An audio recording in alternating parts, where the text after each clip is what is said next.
मलाई पहिलोचोटि देखेको पहिलोचोटि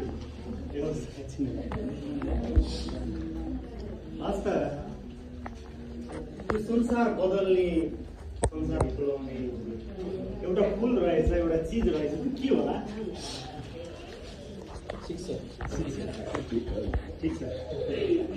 संसार बदल्ने, संसार फुलाउने, संसार रूपान्तरण गर्ने एउटा बिरुवा रहेछ अथवा एउटा चिज रहेछ भनौँ न, त्यो के होला? उहाँले शिक्षा भन्नुहुन्छ, धन्यवाद।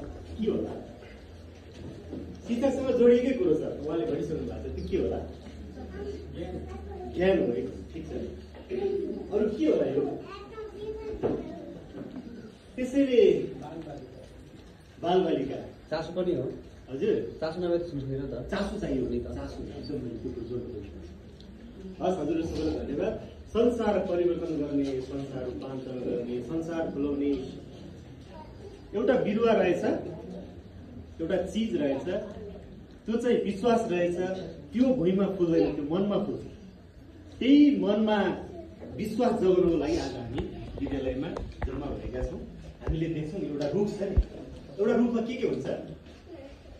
कति राम्रो रुख, मलाई एकछिन घाम लागिरहेछ, छायामा बसौँ भन्छौँ नि, त्यो के हुन्छ? पात हुन्छ, हाँगा हुन्छ।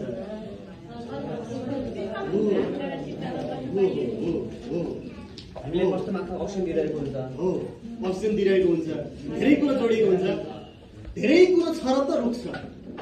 त्यो हाँगा काटिदियो भने, पात टिप्यो भने त्यो कस्तो रुख हुन्छ? त्यो बुद्धा कुखुरा जस्तो होइन?